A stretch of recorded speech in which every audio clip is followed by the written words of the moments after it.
CA foundation law के अंदर Indian contract act 1872 पढ़ रहे थे अपन, यूनिट नंबर 1 स्टार्ट किया था अपन ने। स्टार्ट करेंगे आज टाइप्स ऑफ कॉन्ट्रैक्ट से।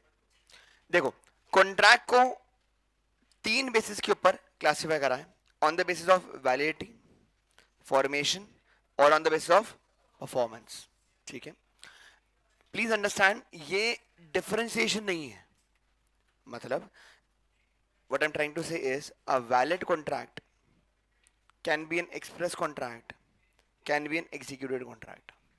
ये सिर्फ अलग अलग तरीके से जो नामकरण करा गया है उसकी बेसिस पे क्लासिफिकेशन किया गया है। मतलब if you ask me what is the difference between a valid contract and an express contract, I will not be able to differentiate because there is no difference.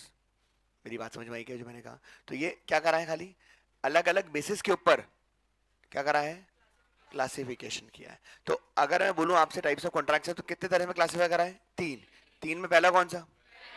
Validity. पहला कौन सा है? Validity. Number 2 is, third is, बहुत बढ़िया। तो validity के हिसाब से 5 है। वैलिड कॉन्ट्रैक्ट्स, वॉइड कॉन्ट्रैक्ट्स,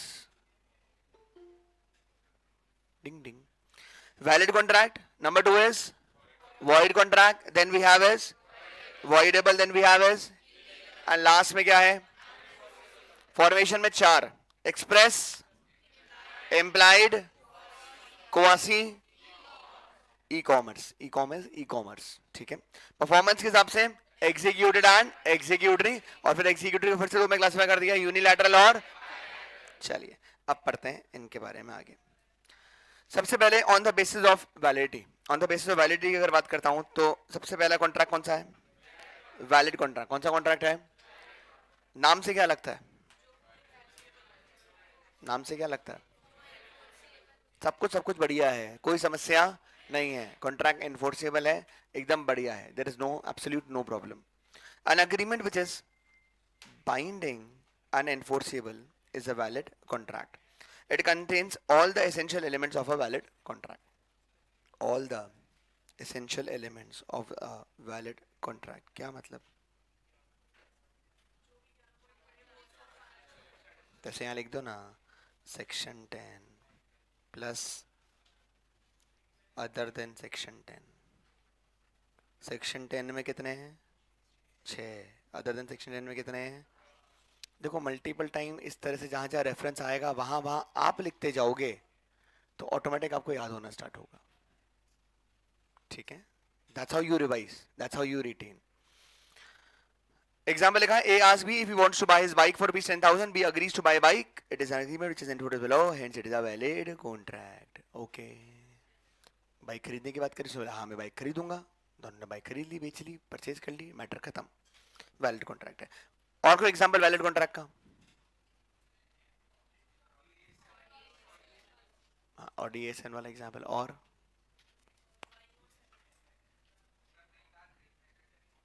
नई कार खरीदते तो नई कार खरीदने का खरीद ली, बढ़िया।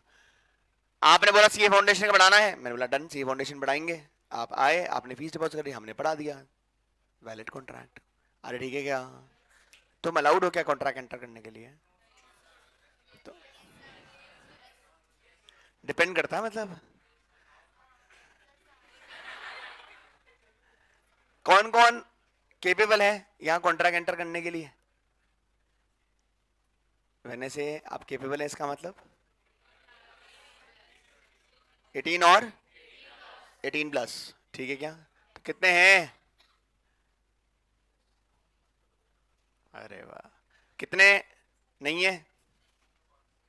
अरे नहीं, मैं देख लूं हाथ खड़े कर रहे नहीं कर रहे, मतलब आधी बार ऐसा होता है कि वो होता ही नहीं 100%। अच्छा, कब हो जाएंगे? अच्छा अच्छा अच्छा, कोई ऐसा है कि जो 16 का है अपने यहाँ पर, मतलब मेरे को छोड़कर? अरे सेम बेंच रही लड़की कितने साल की है? कब होगी 17 की? अगले साल फैम में? तो बेटा 3 साल में एचकेजी तो नहीं गई थी?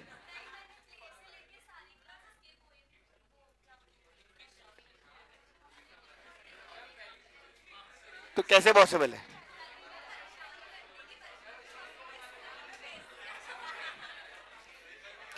और अंजलि से छोटा बच्चा और कोई?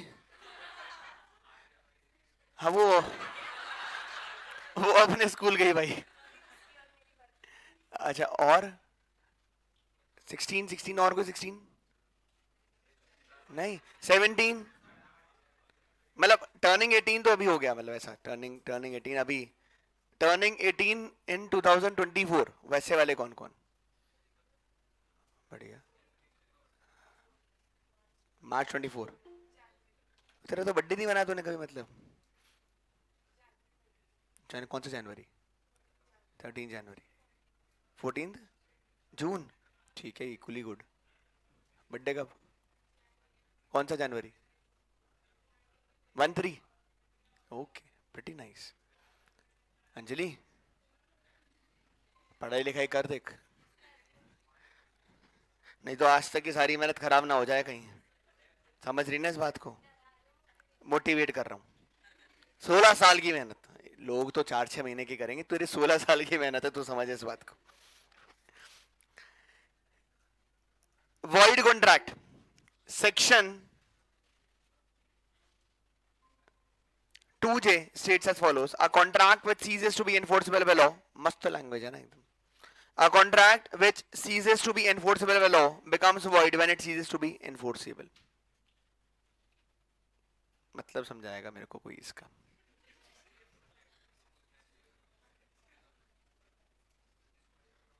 ये प्रथम बताएगा मेरे को, प्रथम। प्रथम मतलब English. A contract which ceases to be enforced by law becomes void when it ceases to be enforceable. हाँ, प्रथम। English English. फिर अनीश कुमार से पूछेंगे, अनीश कुमार बताएंगे मेरे को मतलब इसका। नो बेटा, you don't have an option in English.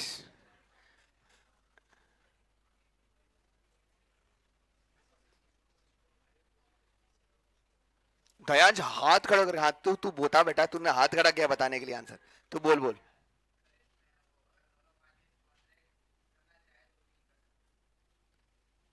दो पार्टी का ना, पार्टी ही नहीं लिखा हुआ दिख रहा मेरे को तो। अबे कहां से लेकर आया तू मतलब? अन्वेषा, बेटा मतलब समझाना इसका।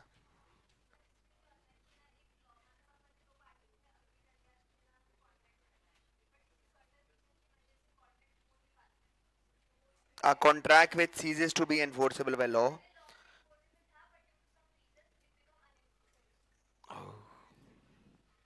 वेरी गुड यार। और कोई? ये सीजेस का मतलब क्या होता है? सीजेस का मतलब क्या होता है? स्टॉप। सीजेस स्टॉप, रुकना, खत्म। A contract which ceases to be enforceable by law becomes void when it ceases to be enforceable. Thus, a void contract is one which cannot be enforced by court of law. ये basically actual contract है ही नहीं, ये actual में contract है ही नहीं, ये सिर्फ क्या है? अग्रीमेंट है, क्योंकि ये एनफोर्स नहीं हो सकता, पर कैटेगराइज करने की वजह से इसको वॉइड नाम दिया गया है। सिर्फ कैटेगराइज करने की वजह से इसको नाम वॉइड दिया गया है, अदरवाइज ये एक्चुअल में कॉन्ट्रैक्ट एग्जिस्ट करता ही नहीं है। समझना।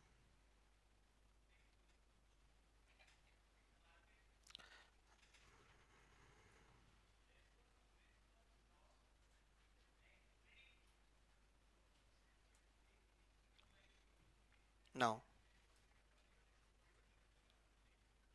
वॉइड कॉन्ट्रैक्ट, वॉइड कॉन्ट्रैक्ट का मतलब क्या है? कैन नॉट बी एनफोर्स्ड, इसको एनफोर्स नहीं करा सकते। इवन दोनों पार्टीज चाहें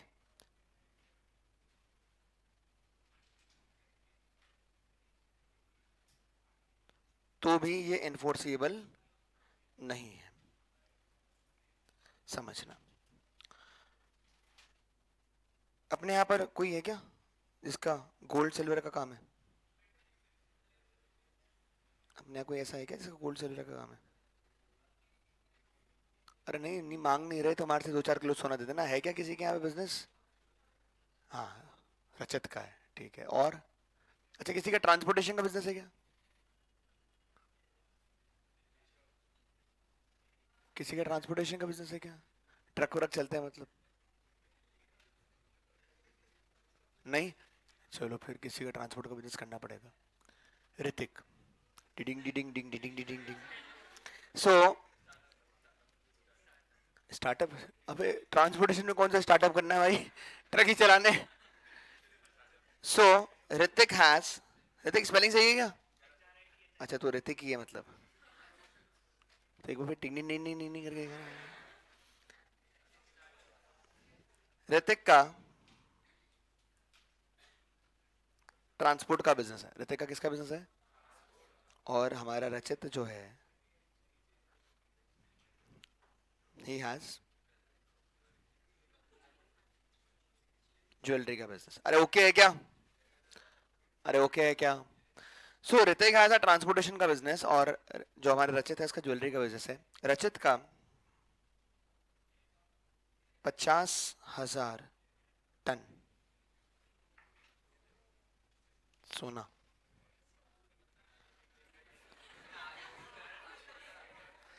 ऋतिक का 50,000 टन सोना।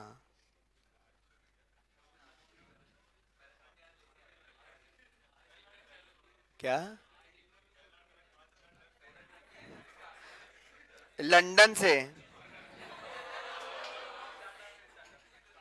अरे गरीबों,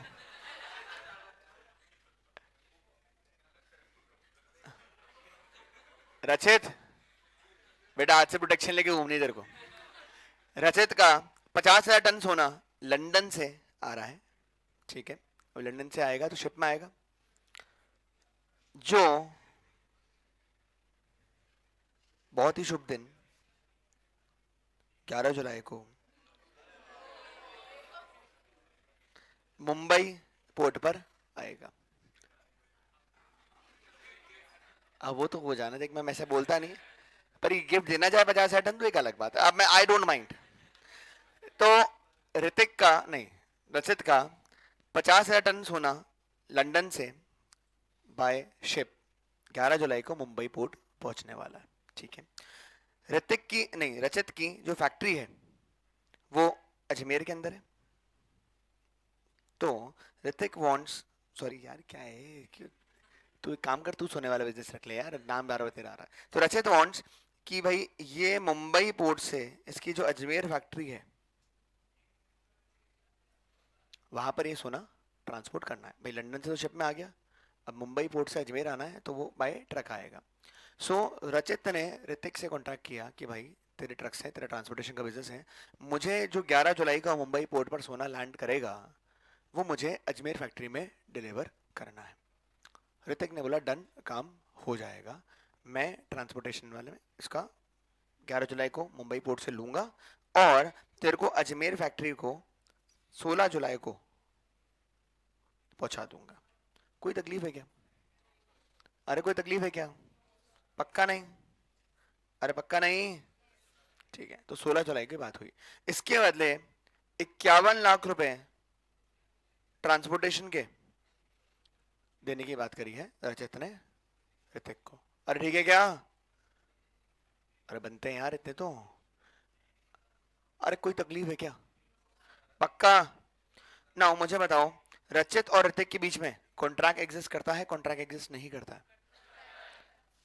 रचित और ऋतिक के बीच में कॉन्ट्रैक्ट एग्जिस्ट करता है नहीं करता है? चेक कर लेते हैं, चेक कर लेते हैं। ऑफर था क्या?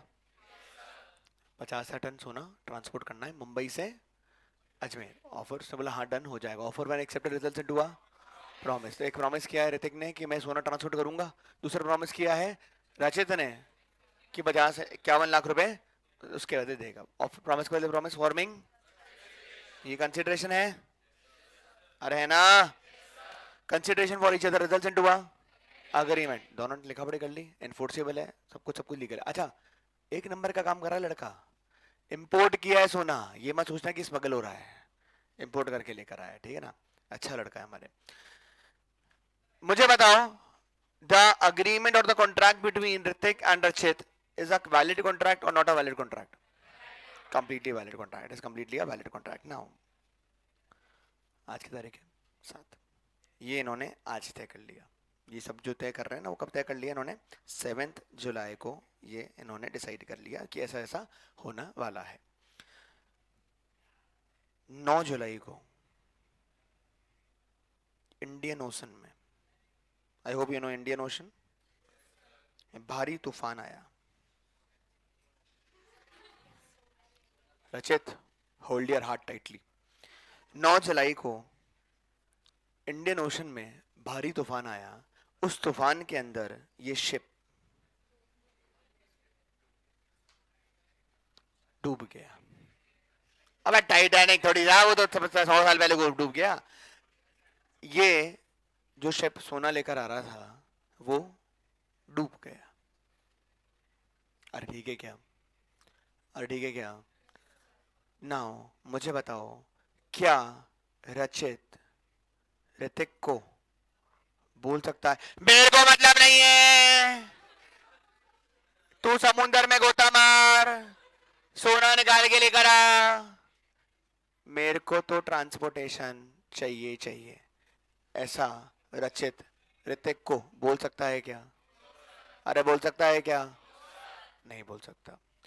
क्या ऋतिक रचित को बोल सकता है मेरे को मतलब नहीं है, तू गोता मार, तू समुद्र से सोना निकाल, मैं तो ट्रांसपोर्ट करूंगा ही करूंगा? ऐसे दोनों पार्टी में से कोई भी चाहे तो ऐसा कर सकती है क्या? अरे ऐसा कर सकती है क्या? ऐसा कर, क्यों? स्विमिंग करने नहीं आती? क्यों दोनों को स्विमिंग करना आता है, पॉसिबिलिटी क्या नहीं है इसमें?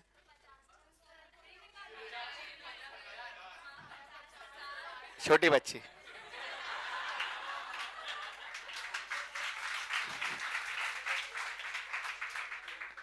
क्या दोनों में से, क्या दोनों में से कोई भी, दोनों में से कोई भी पार्टी चाहे तो भी जो कॉन्ट्रैक्ट में लिखा था उसको एनफोर्स करा सकती है क्या? उसको एनफोर्स करा नहीं सकती। मतलब even if both the parties want they can not enforce the contract, the contract is a void contract. दोनों की इच्छा हो तो भी एनफोर्स नहीं हो सकता। कॉन्ट्रैक्ट जब बना था 7 जुलाई को आज, तो कंप्लीटली वैलिड था, अरे था या नहीं था? पर because of the sinking of ship the contract became unenforceable, contract became unenforceable, it became void. बात समझ में आती है क्या? और सब लोगों को पक्का मैं चाहता हूं वॉइड में एग्जांपल लिख लो ये।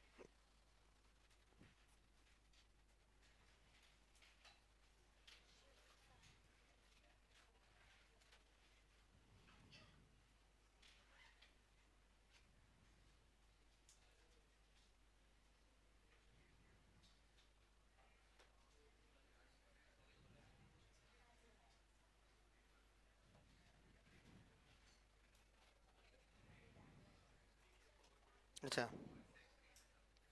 अरे शिप सैंक ये लिख लो यार, बहुत है। Ship sank, Mumbai port, gold. अरे वो तो तेरे को याद है रे, ठीक है क्या?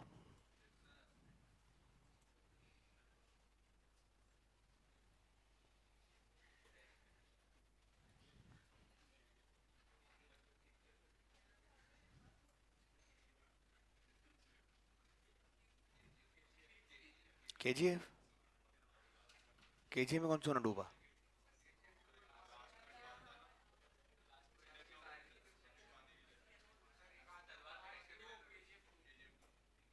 मेरे को क्यों नहीं याद है ऐसा वो। अच्छा वो शिप लेके जाता है, हाँ हाँ हाँ, हाँ। अब वो तो भी डूबा कि नहीं डूबा वो तो अब केजीएफ 3 में बता पड़ेगा। डूबा नहीं था, चल रहा था वो इंसान, शिप में था। सो अभी वापस से डेफिनेशन पढ़ते हैं। A contract which ceases to be enforceable by law, cease मतलब stop, becomes void when it ceases to be enforced। Water में क्या हो जाएगा? void हो जाएगा जब वो enforce नहीं हो सकता। thus a void contract is one which cannot be enforced by a court of law। इसको enforce नहीं करा सकते, दोनों पार्टी चाहे तो भी इसको enforce नहीं करा सकती। example 18, Mr. X agrees to write a book with publisher, such a contract is valid। Book लिखने की बात करी है, वैलिड है क्या? बढ़िया। But after few days X dies in accident.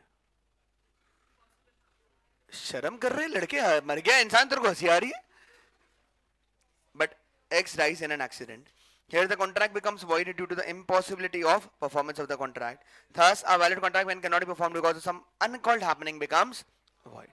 Book लिखने की बात करी थी, जो लिखने वाला था वही ऊपर निकल लिया, तो उसको ऊपर ला के ला सकता है क्या? बोले नहीं, पहले चल नीचे चल, पहले किताब कंप्लीट करना फिर जाना ऊपर, ऐसा कर सकता है क्या? या जो राइटर है, पब्लिशर है, उसने बोला ना मशीन ऊपर ट्रांसफर करनी है, मैं ऊपर हूँ, बुक ऊपर पब्लिश होगी, और ऐसा कर सकते हैं क्या? तो कॉन्ट्रैक्ट एनफोर्सिबल नहीं है. Example 19, A contracts with me for the supply of 10 tons of sugar, but before the supply is effected, the fire caught in the factory and everything was destroyed. Hence the contract becomes void. ये सारे जो कहानी है ना, वो impossibility of performance पे चलेगी. कहाँ चलेगी ये? ठीक है ना, तो परफॉर्म हो नहीं सकता, कॉन्ट्रैक्ट ऑटोमेटिकली क्या हो जाएगा? void हो जाएगा. It may be added by way of clarification here that when a contract is void, it is not a contract at all, but for the purpose of identifying it, it is called a void contract. काट दो, जबरदस्ती क्यों पढ़नी दो line, काम की नहीं. अच्छा, दूसरा, जितने एग्जाम्पल देखो, कुछ एग्जाम्पल्स हैं तो जो मैं आपको देता हूं, ठीक है ना, वो मैं आपको एग्जाम्पल दे रहा हूं आपको रिटेन कराने के लिए. मतलब अभी समझो एक बात, एक सिंपल एग्जाम्पल आपको देता हूं. अगर मैं बोलता हूं ऑफर एक्सेप्टेंस, तो आपको क्या याद आएगा? ODA7. अरे आएगा ना. अगर मैं आपको बोलूं वॉइड कॉन्ट्रैक्ट, तो क्या याद आएगा? शिप सैंक. क्या याद आ जाएगा? शिप सैंक. तो ये एग्जाम्पल आपको रिटेन करने के लिए कि हुआ क्या था. जैसे आप शिप सैंक को याद करोगे, आपको ऑटोमेटिक पीछे वाली कहानी याद आ जाएगी. अभी बुक में जैसे ये एग्जाम्पल नहीं, नंबर देखो, आपको एग्जाम्पल दे रखे होते हैं, ये एग्जाम्पल आपको बहुत ध्यान से पढ़ के जाने हैं. ठीक है, अगर आपको एग्जाम में कोट करना है तो आप एग्जाम में बुक वाले एग्जाम्पल ही कोट करना. मतलब मेरे कोट कर सकते हो, there is absolute no problem, पर जो एग्जामिनर की आंसर की बनी है, वो एग्जामिनर के आंसर की मेरे से तो नहीं बनी है, वो तो आईसे का मटेरियल से बना है जो अपन पढ़ रहे हैं. तो आपको अगर एग्जाम में लिखना है, एग्जाम्पल देना है, तो आप एग्जाम्पल ये बुक के पढ़ के लिखोगे, वो बुक वाले एग्जाम्पल कोट करोगे. ठीक है क्या? Hard and fast language need not to be reproduce. Hard and fast उसको रिप्रोड्यूस करने की जरूरत नहीं है, but we need to be close to the language of the book. Okay, अरे एवरीवन, इसके लिए एक साथ ध्यान रखना, मुझे फर्स्ट क्लास में बोलनी थी ये बात. आपको रोज कंपलसरी 1 घंटा लॉ पढ़ना है. कंपलसरी 1 घंटा लॉ पढ़ना है. मतलब आपका जो कंप्लीट बुक है, जब तक आप इसका 7 से 8 रीड पूरा नहीं करोगे, कितने रीड, तब तक लॉ डाइजेस्ट नहीं होगी. तो वो जो किताब आपके हाथ में है, उसे कितने रीड करने हैं? मिनिमम 7 से 8. मैं रीड बोल रहा हूँ, याद करने को तो बोल ही नहीं रहा फिलहाल. क्या बोल रहा हूँ? रीड. तो आप सोचो कि मैं वॉइड आज लिखे तो वापस बुक बंद करने के बाद डिंग, वो ऐसे चलेगा. मतलब डू नॉट गेट फ्रस्ट्रेटेड कि वो याद नहीं हो रहा, वो याद नहीं होगा. A contract which ceases to be enforceable law becomes void when it ceases to be enforceable. बाटा याद नहीं हो तुम्हारे को, समझे मेरी बात को? तो it will take time, it will take time याद होने में. तो जहां फ्रस्ट्रेशन भी आएगा, जहां बोलोगे sir what is this sir, मैं बोलूंगा दिस इज दिस सर, तो वो आपको समय डिवोट करना पड़ेगा. इसलिए मैं कह रहा हूं 7 से 8 रीड करोगे, फिर वो अंदर लैंग्वेज इनकलकेट होना स्टार्ट होगी, उसके बाद याद होना स्टार्ट होगा. समझे? और ये अगर मेहनत अपन अभी फाउंडेशन में कर लेंगे, तो ऑटोमेटिक ये मेहनत आपको इंटर में नहीं करनी पड़ेगी लॉ के लिए. एक बार जो भी नया सब्जेक्ट आता ना, उसमें एक बार आपको तकलीफ आएगी. वैसे अब इंटर में जाओगे तो ऑडिट सब्जेक्ट आएगा नया, वहां सेम तकलीफ जो अभी आज लॉ में आएगी, वो सेम तकलीफ आपको ऑडिट के अंदर आएगी बाद में. ठीक है क्या? लॉ से इंटरेस्टिंग कुछ भी नहीं है. सब्जेक्ट पढ़ने के अंदर आपको इससे इंटरेस्टिंग, इससे बढ़िया क्लास कोई सी नहीं मिलेगी, पर नंबर लाने के लिए it is one of the most difficult subjects CA foundation level के ऊपर. ठीक है, तो उसके लिए थोड़ा एफर्ट पुटअप करना पड़ेगा, थोड़ी मेहनत पुटअप करनी पड़ेगी, और उसको you need to make sure कि आपको पढ़ना है. दूसरा, ईमानदारी से, अगर आपको लगता है कि आपका लैंग्वेज अच्छा नहीं है, मैंने से आपका लैंग्वेज अच्छा नहीं है, तो आपको लगता है कि आप सब सही लिखते हो, पर एक्चुअली एग्जामिनर को नहीं लगता कि आप कुछ भी सही लिख रहे हो. तो अगर आपका लैंग्वेज सही नहीं है, तो it's a very good way to start writing and doing. तो start writing and start doing. मेरी बात समझ रहे हो मैं जो कह रहा हूँ? अरे मेरी बात समझ रहे हो? तो अगर आपका लैंग्वेज अच्छा नहीं है, तो लिखकर पढ़ना स्टार्ट कर दो, कोई प्रॉब्लम नहीं है, आज तो बहुत समय है. अगर आपका अंग्रेजी सही नहीं लगता आपको, तो लिख लिख कर पढ़ना स्टार्ट कर दो, कॉपी भरना स्टार्ट कर दो, लिखना स्टार्ट कर दो. That will help you in 2 ways. एक तो रिटेंशन ज़्यादा अच्छा होगा, नंबर 2 आपका राइटिंग प्रैक्टिस बढ़ेगा, ठीक है। तो पेपर नंबर 2 में one of the fight is लोगों का पेपर कंप्लीट नहीं होता क्योंकि वो लिख ही नहीं पाते। मेरी बात समझ रहे हो आप जो मैं कह रहा हूँ? तो अगर आपका लैंग्वेज अच्छा नहीं है तो लिखकर पढ़ना स्टार्ट कर दो, कोई प्रॉब्लम नहीं है। पर्टिकुलरली जो हिंदी मीडियम बैकग्राउंड से आते हैं वो तो 100% लिखकर पढ़ना स्टार्ट कर दें, और इवन जो अंग्रेजी मीडियम से हैं पर हिंदी मीडियम के बराबर हैं। हाँ, मस्ती मजाक थोड़ी है। Out of 100 students who are attending English medium schools, 95 don't know English. That's an honest thing. आप अपने आप से पूछ सकते हो, किसी पड़ोसी को बताने की जरूरत नहीं, पड़ोसी को तो ऑलरेडी पता है। तो लिखकर पढ़ना स्टार्ट कर दो, देयर इज नो प्रॉब्लम, ठीक है। Then we have is voidable contract. 2I defines that an agreement which is enforceable by law at the option of one or more parties thereto, but not at the option of other or others, is a voidable contract. मतलब पढ़ो पढ़ो, 2-3 बार read करो, शायद कुछ मतलब आए। An agreement which is enforceable by law at the option of one or more parties thereto, but not at the option of the other or others, is a voidable contract.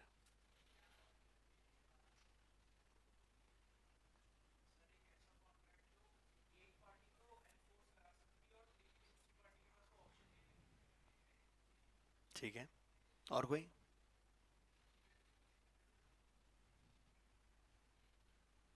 अरे और कोई, और कोई?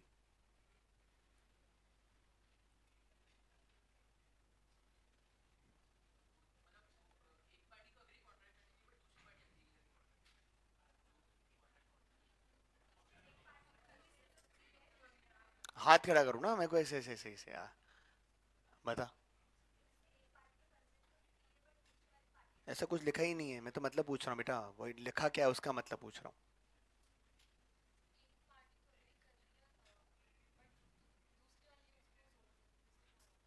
ओके,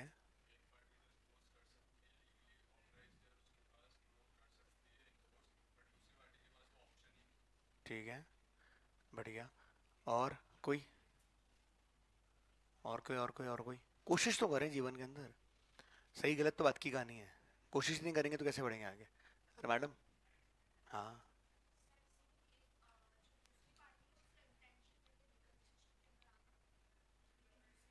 एक party का intention नहीं है relationship में आना, दूसरी पार्टी का इंटेंशन है रिलेशनशिप में आना। पता ही नहीं, वन साइडेड।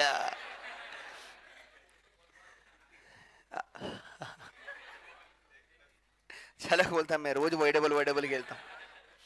हे प्रभु, आओ पढ़ते। मैं an agreement which is enforceable by law at the option of one or more parties thereto, but not at the option of the other or other, is a voidable contract। समझना। मैंने, अरे डर मत रे, नहीं मारती ये, अच्छी लड़की है। हाँ। शैरन के माथे पे बंदूक रखी, दिस इज बंदूक AK-47। मैंने शैरन के माथे पर बंदूक रखी, मैंने शैरन के माथे पे बंदूक रखी और बंदूक रख के इसके माथे पे बोला, चुपचाप अपनी 5 लाख करोड़ रुपए की जो प्रॉपर्टी है, जलते क्यों हो रे तुम, चुपचाप 5 लाख रुपए की जो प्रॉपर्टी है उसको। हाँ हाँ, अंडरस्टैंडेबल है, गरीब लोग पहले बीच में आया था। मैंने शारन के माथे पर बंदूक रखी और उसको बोला, चुपचाप अपनी 5 लाख करोड़ की जो प्रॉपर्टी है उसको मेरे नाम पर ट्रांसफर कर दे। जो 5 लाख करोड़ की प्रॉपर्टी है उसको मेरे नाम पर ट्रांसफर कर दे, ठीक है। वापस से बंदूक। मैंने शैरन के, अबे मिसाइल निकल सकती है इसमें से। मैंने शारन के माथे पे बंदूक रखी और बंदूक रख कर इसको बोला, चुपचाप अपनी 5 लाख करोड़ की जो प्रॉपर्टी है वो मेरे नाम पर ट्रांसफर कर दे, नहीं तो गोली इन भेजा आउट। बेशर्मो। शारन ने डरते डरते, जान प्यारी थी इसको, प्रॉपर्टी के पेपर पर साइन कर दिए। मैंने बोला मैं अच्छा आदमी, इसके बदले मैंने इसको 501 रुपए का एक कंसिडरेशन भी, कंसिडरेशन होना जरूरी है, कल को मना करते कंसिडरेशन नहीं था, तो मैंने 501 रुपए का नोट इसको निकाल के दिया। यार ये भावना ही नहीं समझ पाते लड़के, 501 रुपए का नोट आता ही नहीं है। अरे यार 500 रुपए का एक नोट दिया, 1 रुपए का सिक्का दे दिया, एनलप में डाल के दिया, बस खुश रहे तू। तो मैंने 500 रुपए का नोट और 1 रुपए का सिक्का इसको निकाल के कंसिडरेशन के फॉर्म में दे दिया। ठीक है क्या? अरे ओके है क्या सब लोग? नाउ मुझे बताओ, कॉन्ट्रैक्ट वैलिड है, कॉन्ट्रैक्ट वैलिड नहीं है?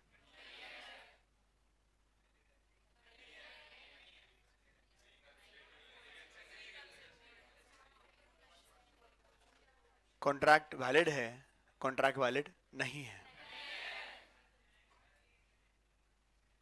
नहीं है? क्यों? तुम्हें कैसे पता? तुम्हें कैसे पता? जब तक शारन हल्ला नहीं मचाती, जब तक शारन हल्ला नहीं मचाती कि मेरे साथ नाइंसाफी हुई है, मेरे माथे पे बंदूक रखकर प्रॉपर्टी के पेपर साइन कराए गए हैं, तब तक कॉन्ट्रैक्ट इज कंप्लीटली वैलिड। तब तक कॉन्ट्रैक्ट क्या कंप्लीटली वैलिड है? So the contract between me and Sharon is enforceable जब तक ये हल्ला नहीं मचाती। मेरे को बताओ, कभी मैं जाके बाहर हल्ला मचाऊंगा क्या कि मैंने माथे पे बंदूक रखी थी, बंदूक पे रख कर साइन कराए थे, प्रॉपर्टी पे वापस दो? और ऐसा होगा क्या कभी भी? ऐसा कभी भी होने वाला नहीं है। तो contract is enforceable at the option of Sharon. अगर शारन ने हल्ला नहीं मचाया तो कॉन्ट्रैक्ट इज कंप्लीटली वैलिड। अगर शारन ने हल्ला मचाया तो contract will become void. So the contract is enforceable at the option of Sharon. Sharon कौन है? Aggrieved party. कौन है? अग्रीड पार्टी मतलब जिसके साथ ना इंसाफी हुई है। अग्रीड पार्टी मतलब जिसके साथ। So an contract which is enforceable at the option of one or more parties मतलब Sharon, but not at the option of other or others. मेरे ऑप्शन पर एनफोर्सेबल है क्या? मेरे ऑप्शन पर एनफोर्सेबल नहीं है। तो एक ऐसा contract which is enforceable at the option of one or more parties but not at the option of others is a voidable contract। मतलब साइड में लिख लो, contract is enforceable, contract is enforceable, contract is enforceable at the option of, contract is enforceable at the option of aggrieved party, contract is enforceable at the option of aggrieved party।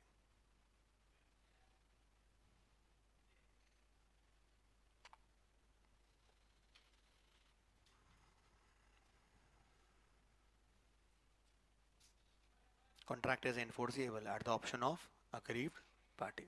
Agreed party का मतलब क्या है? जिसके साथ नाइंसाफी हुई है। This in fact means where one of the parties to the agreement is in a position or is legally entitled or authorized to avoid performing his part, then the agreement is treated and becomes voidable. Such a rise must arise from the fact that the contract may have been brought about by one of the parties by coercion, undue influence, fraud, misrepresentation, and hence the other party has the right to treat it as a voidable contract। मतलब अगर consent लिया गया है on the basis of coercion,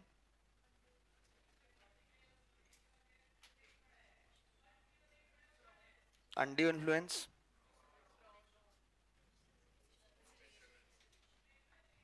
misrepresentation, बस mistake नहीं, mistake अलग कहानी होती है। ठीक है।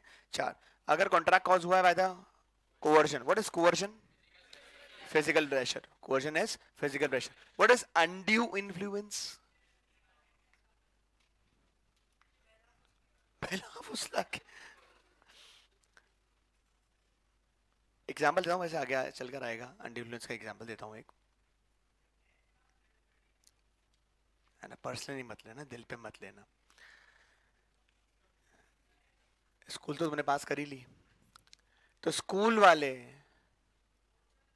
टीचर ने, सर मैम नहीं जा रहा है ना मैं ना, स्कूल वाले टीचर ने बोला प्रैक्टिकल में 20 नंबर चाहिए तो मेरे घर आकर कोचिंग पढ़ लेना।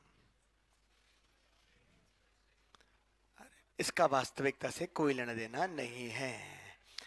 स्कूल वाले टीचर ने बोला,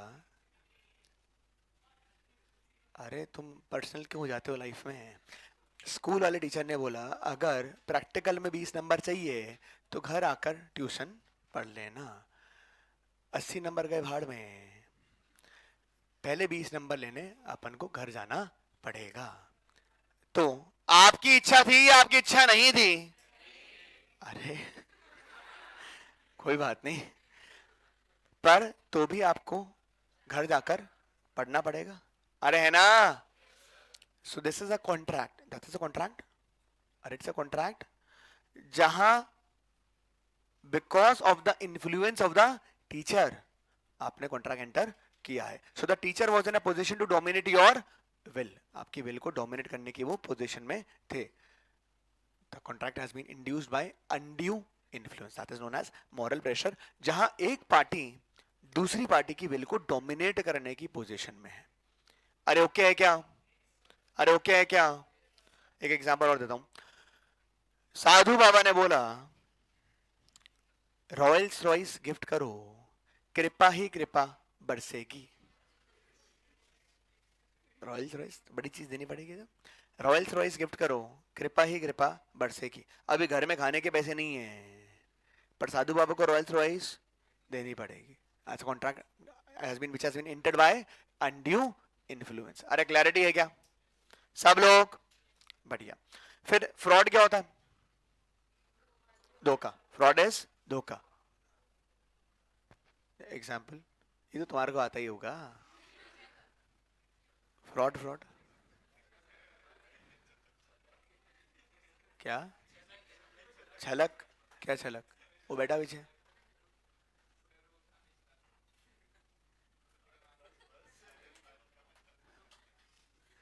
हाँ, फ्रॉड।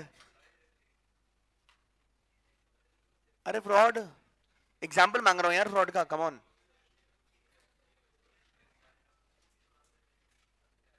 बेटा जोर से तो बोले। हाँ,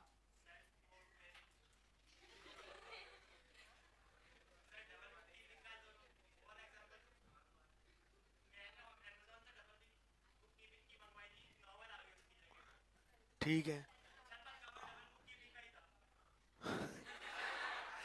डबल की बुक कीपिंग, डबल नॉवल, ठीक है, बढ़िया। और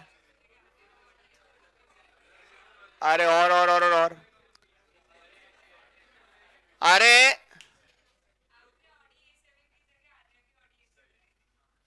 मैं तो और के ऑडिशन में नहीं बेचना चाहता था भाई। मेरे पास कौन सी ऑडिशन, गरीब आदमी क्या बात करते हो। और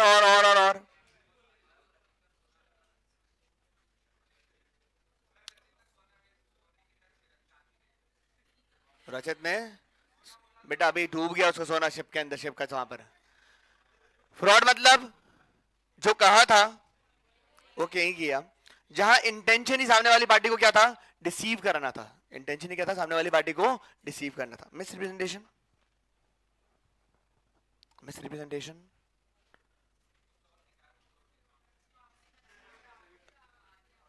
फ्रॉड और मिस रिप्रेजेंटेशन में इंटेंशन का फर्क होता है। किसका फर्क होता है? फ्रॉड में there is an intention to deceive, मैं जानबूझकर धोखा देना चाहता हूं, ठीक है क्या। मिस रिप्रेजेंटेशन के अंदर मेरा इंटेंशन धोखा देना नहीं था, मैं जो कम्युनिकेट कर रहा हूं मुझे लगता है कि वो मैं सही कम्युनिकेट कर रहा हूं। अरे ठीक है क्या सब लोग? क्या याद आया तेरे को, बोल।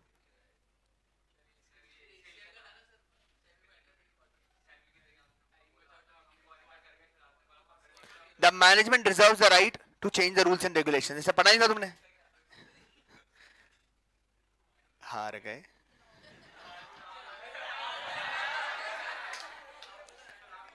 आगे बढ़े।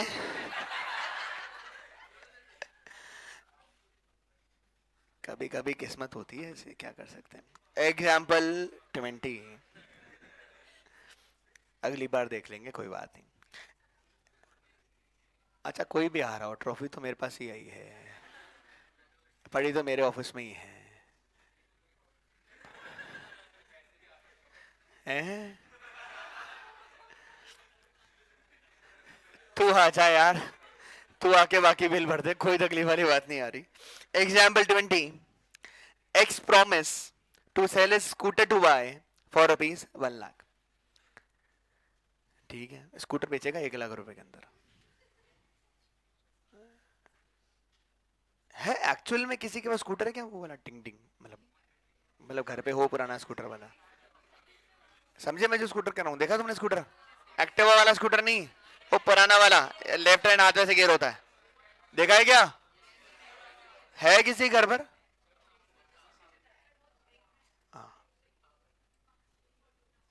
हाँ हाँ, बहुत पुराने होगा बेटा, अब तो आते ही नहीं है। चलाया है किसी ने? चलाया है? हाँ बजाज का, वही पुराना, अगर घर पे पुराना स्कूटर तो ठीक है साहब। तो 1,00,000 बिक रहा है। एक्स प्रॉमिस टू सेल, बस बस बस, X promise to sell scooter to Y for ₹1,00,000। However the consent, consent मतलब हाँ वरना, of X has been brokered by Y at gunpoint, माथे पे बंदूक रखकर स्कूटर बेचा 1,00,000 रुपए के अंदर। X is an agreed party, agreed party मतलब जिसके साथ, पता नहीं ऐसे लिखते हैं शायद, शायद, हाँ मुझे नहीं पता, तुम लिख लो ना, तुम्हारे को आता है तो बात खत्म करो यार। X is an agreed party and the contract is voidable at his option but not at the option of y। Contract voidable है किसके ऑप्शन पर? एक्स के। एक्स हल्ला मचाएगा तो कॉन्ट्रैक्ट एनफोर्स नहीं होगा, एक्स ने हल्ला नहीं मचाया, contract will be completely valid. अरे ये बात समझ में आती है ना? It means if X accepts a contract, the contract becomes a valid contract, then Y has no other option of resigning the contract। Resigning मतलब cancel, ठीक है? At this juncture, it is desirable to know the distinction between a void and a voidable contract। Void और voidable का difference दिया हुआ है। Void, a contract ceases to be enforceable law becomes void when it ceases to be enforceable, मतलब cannot be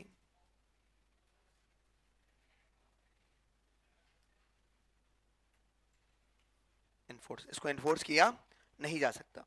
voidable on the other hand लिखा है an agreement which is enforceable law at the option of one or more of the parties thereto but not at the option of the other or other is a voidable contract। definition लिखी है basically, ये जो लिखा है वो definition लिखी हुई है। enforceability, void enforce हो सकता है क्या? Can not be enforced। voidable enforce हो सकता है क्या? at the option of agreed party। cause contract becomes void due to change in law or change in circumstances beyond the contemplation of parties। मतलब change of law मतलब बहुत बढ़िया। अब एक रीसेंट एग्जांपल आपको देता हूं, किसी का प्लास्टिक का फैक्ट्री का काम है क्या? प्लास्टिक पॉलिथीन वगैरह बनाते हैं? नहीं, ओके। सो से फॉर एग्जांपल लव्वे का प्लास्टिक बैग्स मैन्युफैक्चर करने का काम है, थैली थैली, ठीक है ना, प्लास्टिक बैग्स मैन्युफैक्चर करने का काम है। तो इसने कॉन्ट्रैक्ट एंटर कर रखा है, किस किस की शॉप से? अरे किस किस की शॉप से? सबको पॉलिथीन चाहिए होती है, तो लव्वे ने कॉन्ट्रैक्ट एंटर कर रखा है तुम सबके साथ प्लास्टिक बैग्स सप्लाई करने का, तुम्हारी दुकान का छपा हुआ नाम के साथ। अरे है ना?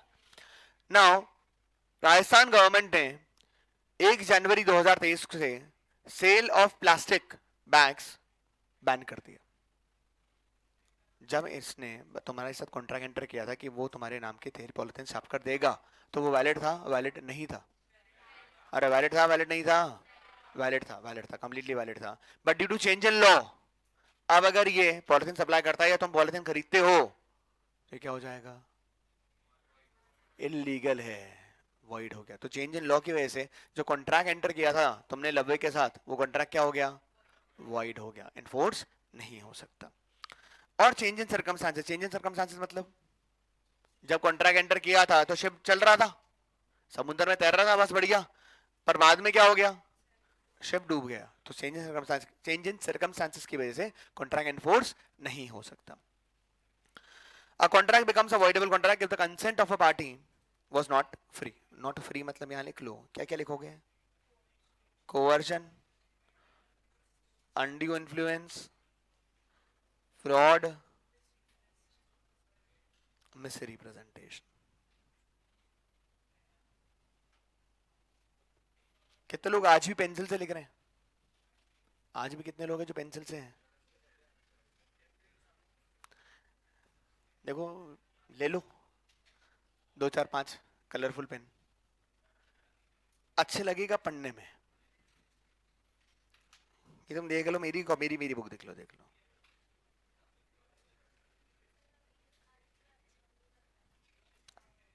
बेटा राइटिंग अच्छी करनी पड़ती है उसके लिए, तब अच्छा लगता है।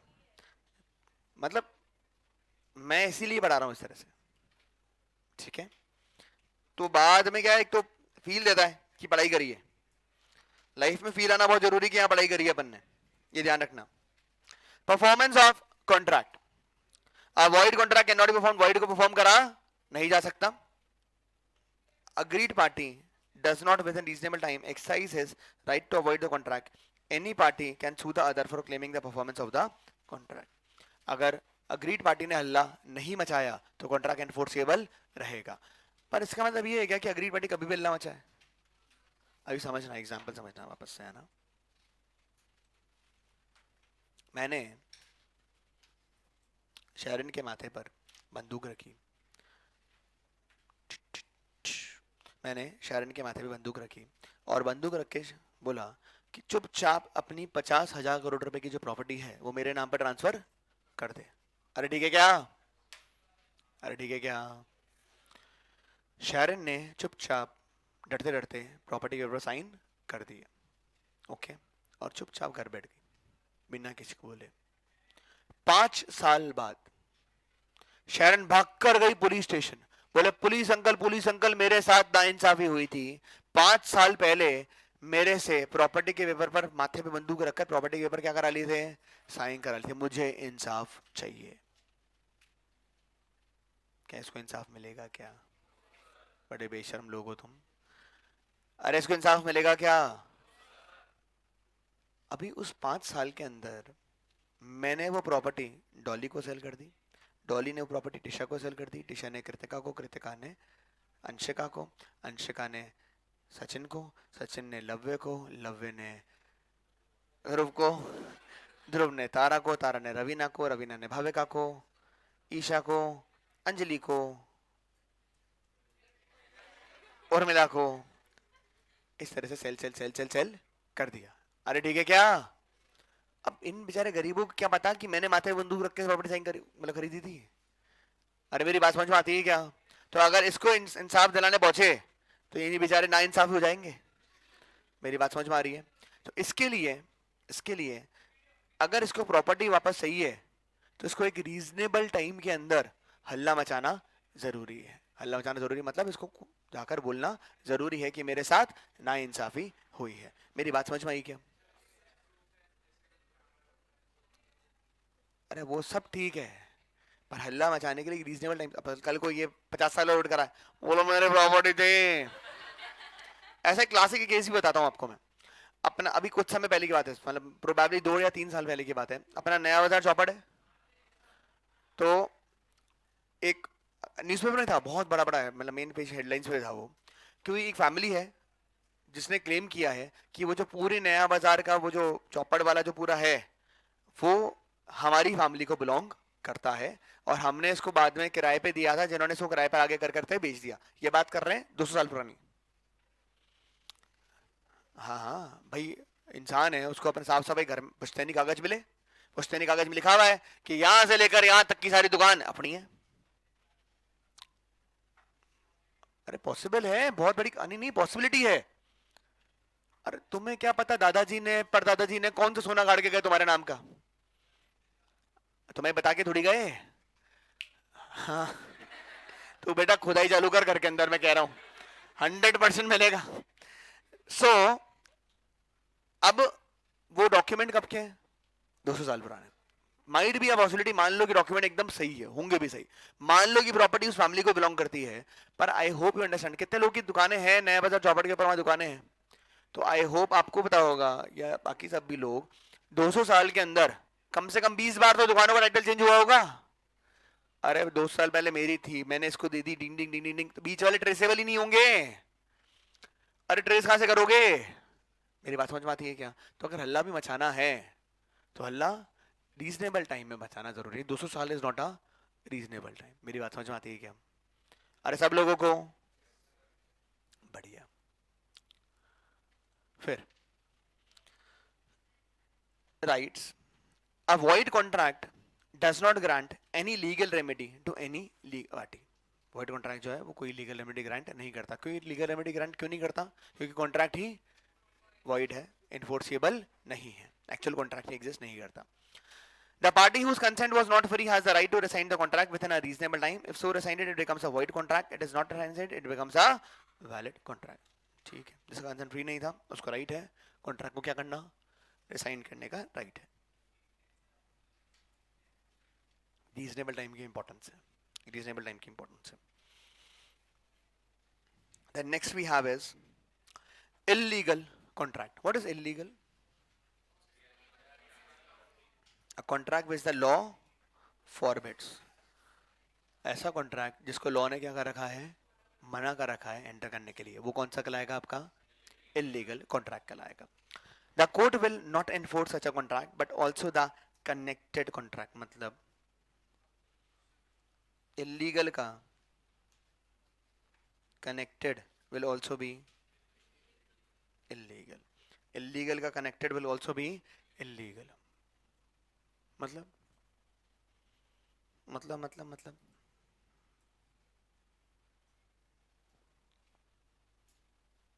मतलब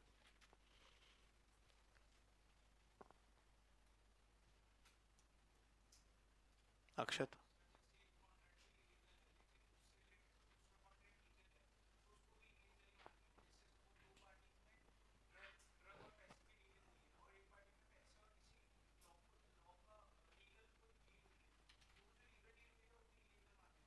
ठीक है बढ़िया। और कोई?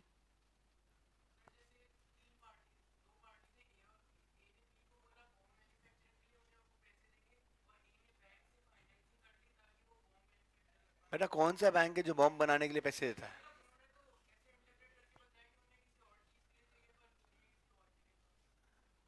ठीक है, चलो बैंक चले, ठीक है। और ठीक है और चलो समझते हैं। से फॉर एग्जांपल अनीश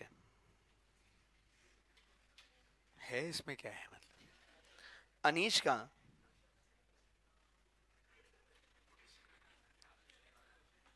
हिमाचल प्रदेश में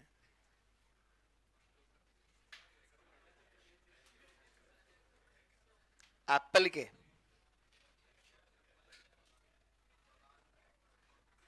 एप्पल को जो होता है ऑर्चिड क्या बोलते हैं उसको?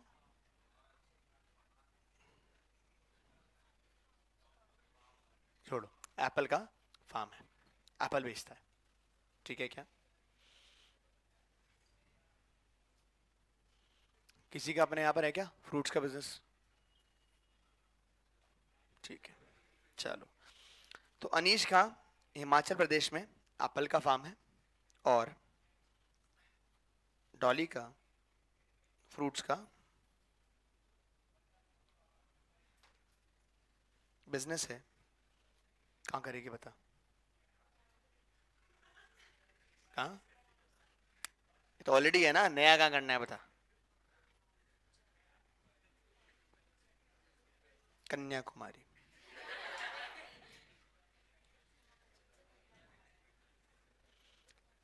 ठीक है क्या? सो डॉली ने अनीश के बोला कि मुझे 500 केजीज एप्पल चाहिए। अनीश ने बोला डन डन डन, हो जाएगा। क्या किलो आती है भाई एप्पल? क्या किलो आती है एप्पल? तेरा फ्रूट का बिजनेस है, तेरे को ही नहीं पता?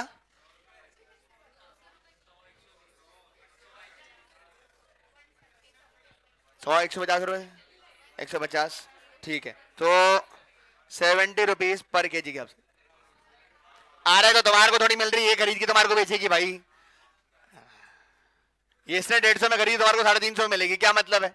इसलिए तो 500 ऑफ एप्पल एट 70 पर केजी के अंदर तय हुआ। वैलिड है वैलिड नहीं है? अरे वैलिड है वैलिड नहीं है? डॉली ने बोला ये तो ठीक है, इसके अलावा मुझे 100 AK-47 भी चाहिए। अनीश का साइड बिजनेस है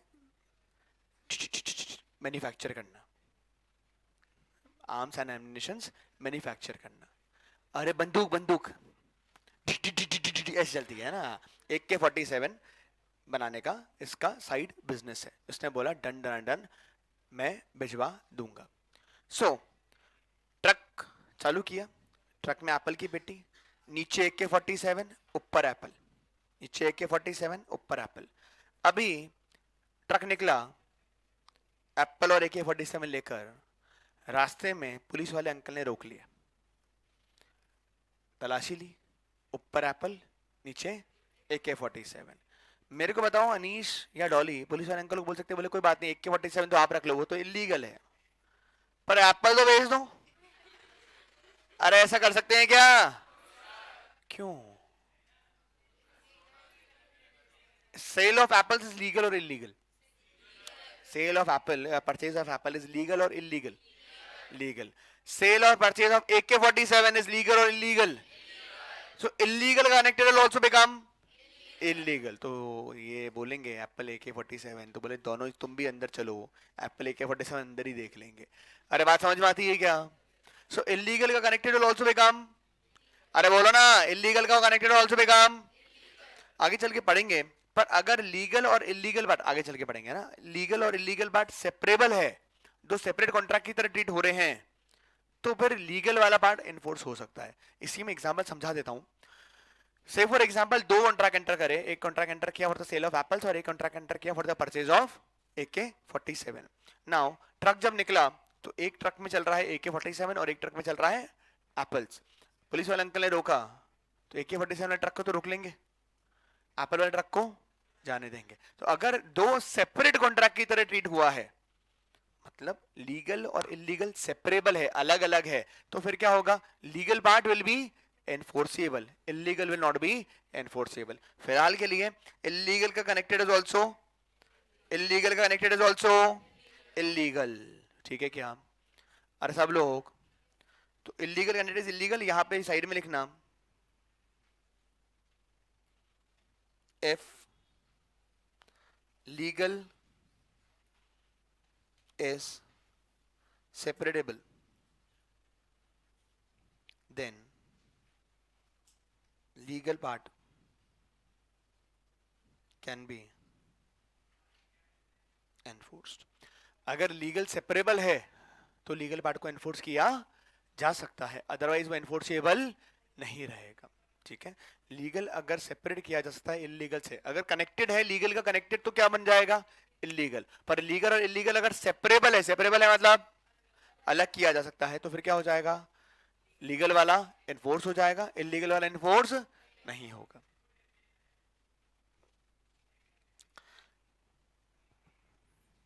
पढ़ रहा हूं वापस से। Illegal contract, it is a contract which the law forbids to be made. The court will not enforce such a contract but also the connected contracts. An illegal agreement are void, but all void agreements are not necessarily illegal. Despite this, there is a similarity between them is that in both cases they are void ab initio. Void ab initio वहां लिख लो। void मतलब, अरे void मतलब not enforceable. void ab initio का मतलब, ab initio void is not enforceable, ab initio का मतलब from the very beginning. तो void ab initio का मतलब होता है void from the very beginning, void from the very beginning. void from the very beginning. VER है ना, VA नहीं है, VE है. जिस दिन कॉन्ट्रैक्ट एंटर किया उसी दिन से कॉन्ट्रैक्ट एनफोर्सेबल नहीं है. void ab initio. ab initio मतलब from the beginning. from the beginning. Example only one. Contract that is immoral. कल एग्जाम्पल दिया था मैंने इमोरल का. Contract that is immoral. Casino वाला एग्जाम्पल था. आपने अपनी बिल्डिंग रेंट पे दे दी कसिनो चलाने के लिए. Immoral. Oppose to public policy. Oppose to public policy जिससे जनरल जनता का क्या हो रहा है, नुकसान हो रहा है. Are illegal in nature. ये क्या होगा, इलीगल है. Similarly if R agrees with S to purchase brown sugar, it is an illegal agreement. What is brown sugar? हाँ, ब्राउन कलर की शुगर, ये इलीगल क्यों है? अच्छा, चलो चलो चलो. कितने लोग अभी वो स्टारबक्स जाकर आ गए? हाँ हाँ, किशनगढ़ वाला स्टारबक्स जाए बस. अरे दो. अच्छा चलो ठीक है. बाकी नॉर्मल कभी रेस्टोरेंट गए हो, होटल गए हो, या अपन जब होटल स्टे करने गए हो तो वो शुगर लेके आता है. उसमें दो शुगर होती है, एक वाइट शुगर और एक ब्राउन शुगर. ब्राउन शुगर तो लिखा है. इलीगल कहाँ से हो गया? दूसरी वाली ब्राउन शुगर है, बढ़िया वाली. ये तेरा बढ़िया घटिया तेरे को ही बता भाई. ये क्या होता है ब्राउन शुगर, क्या होता है? तो वो जो होटल में चाय पिला रहे हैं, कॉफी पिला रहे हैं, वो साथ में शुगर दे रहे, ड्रग्स दे रहे हैं. वो अलग है. वो कैसे अलग है? ये जो ब्राउन शुगर की बात कर रहा है, ये ड्रग्स की बात कर रहा है. ठीक है. Brown sugar is a type of drug. जैसे चरस कोकीन गांजा है वैसा वाला. वैसे होता क्या है ब्राउन शुगर, किसी को पता है क्या?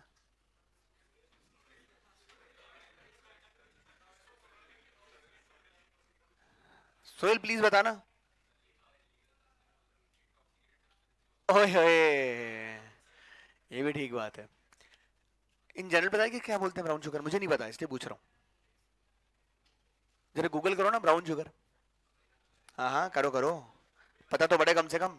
हाँ इंटॉक्सिकेंट तो वो तो मुझे पता पड़ गया. ड्रग लिखा है तो होता क्या है तो पता पड़े. जल लिखना ब्राउन शुगर इन हिंदी.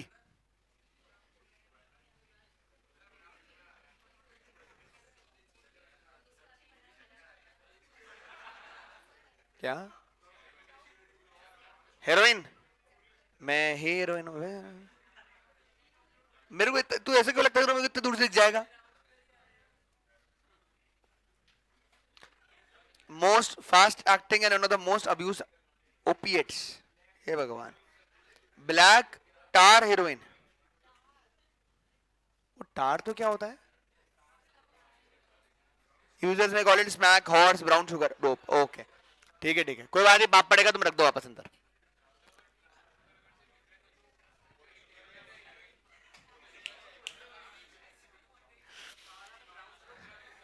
ठीक है. तो ये ब्राउन शुगर ड्रग वाली ब्राउन शुगर है, होटल वाली ब्राउन शुगर नहीं है. According to section 2G of the Indian Contract Act, an agreement not enforceable law is void. The Act has specified various factors due to which an agreement may be considered as void. One of the factors is unlawfulness of object and consideration of the object. याद करो, section 10 other than section 10 क्या था, किसका है? Essential elements वाले contract. वहां पर एक ऑब्जेक्टिव, एक एसेंशियल रिक्वायरमेंट है, lawful consideration and lawful object. तो अगर जिस पर्पस के लिए कॉन्ट्रैक्ट आपने एंटर किया है वो इलीगल है तो ऑटोमेटिकली कॉन्ट्रैक्ट वैलिड नहीं रहेगा. ठीक है. दस illegal and void agreement differ from each other in the following respect. क्या क्या डिफरेंस है वो लिखा हुआ है. Void not necessarily illegal. Void illegal हो ये जरूरी नहीं है. शिप सैंक हुआ था, कंप्लीटली वैलिड था. ठीक है. Illegal is always void. Illegal है वो इनफोर्स नहीं हो सकता. अरे इनफोर्स हो सकता है क्या इलीगल? क्यों इनफोर्स नहीं हो सकता? क्यों इनफोर्स नहीं हो सकता? लॉ ने क्या कर रखा है? मना कर रखा है. अरे है ना, पक्का. ठीक है. Nature not forbidden under law. Void completely valid है, फॉरबिड नहीं है. Illegal forbidden under law. Punishment void में कोई पनिशमेंट की बात नहीं है क्योंकि कंप्लीटली वैलिड है। इलीगल क्योंकि लॉ के अगेंस्ट है तो उसमें कुछ ना कुछ पनिशमेंट होगा, parties are liable for punishment. Collateral, collateral मतलब साइड वाले, कनेक्टेड वाले। इलीगल का connected will also be become illegal. void का connected need not be void, void का connected need not be void. It is not necessary that agreement collateral to void may also be void, it may be valid also. Agreement collateral to illegal are always void. Illegal connected will always become illegal, void हो जाएगा वो। Unenforceable contract, unenforceable नाम से क्या लगता है, क्या लगता है? Not enforceable, जो enforce नहीं हो सकता, साइड में लिख लो not enforceable।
चलने वाले जलते रहते हैं।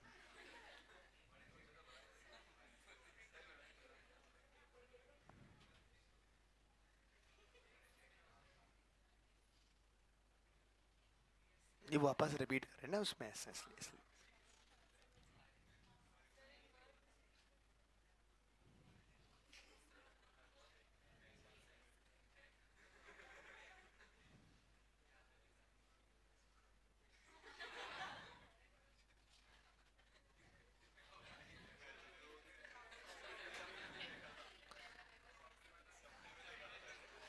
नाउ मिस्टर मुकेश अंबानी ने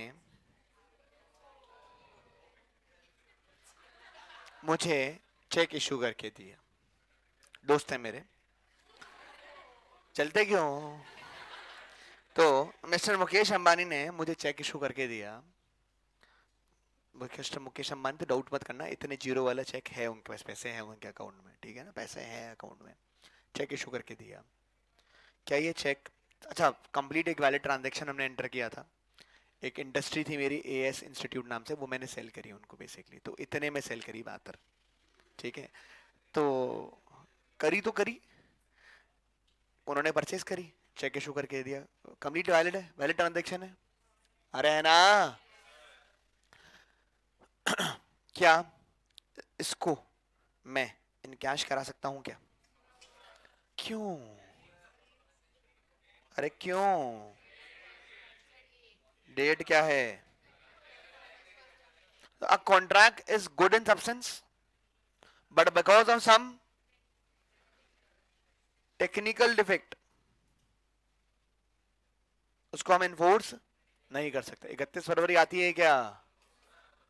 अच्छा 32 फरवरी आती है क्या? नहीं आती, तो इस कॉन्ट्रैक्ट को इन्फोर्स करा नहीं सकता। So because of some technical defect, absence in writing, return में नहीं है, ठीक है। बार्ड बाय लिमिटेशन, एक एक्ट है हमारे यहां पर, लिमिटेशन एक्ट। कौन सा एक्ट? Limitation act. ये दिख नहीं रहा होगा। जो लिमिटेशन एक्ट है उसने 3 साल की समय सीमा दे रखी है, मतलब कोई भी अगर आपको डेप्ट रिकवर करना है, कोई भी क्या रिकवर करना है, डेप्ट अगर आपको रिकवर करना है तो 3 साल के अंदर वो डेप्ट रिकवर हो जाना चाहिए। 3 साल का समय निकल गया अगर, तो फिर आप वो डेप्ट को रिकवर नहीं कर सकते। सो अगर बार्ड बाय लिमिटेशन है, मतलब 3 साल समय ज्यादा निकल गया, तो आप इस कॉन्ट्रैक्ट को एनफोर्स नहीं करा पाओगे। वन और both the parties can not sue upon it, it is described as an unenforceable contract. ये कॉन्ट्रैक्ट क्या हो जाएगा? अनएनफोर्सेबल हो जाएगा।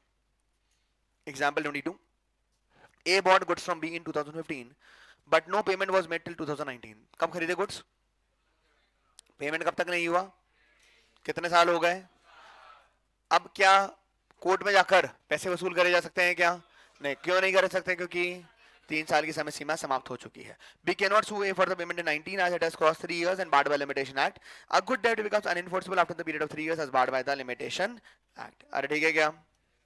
तो कोर्ट से एनफोर्स नहीं कर सकते। क्यों नहीं एनफोर्स कर सकते? क्योंकि बार्ड बाय लिमिटेशन है। क्लियर है क्या सब लोग? बहुत बढ़िया। आज के लिए इतना ही, फिर मिलेंगे नेक्स्ट क्लास में। Till then tata bye, take care.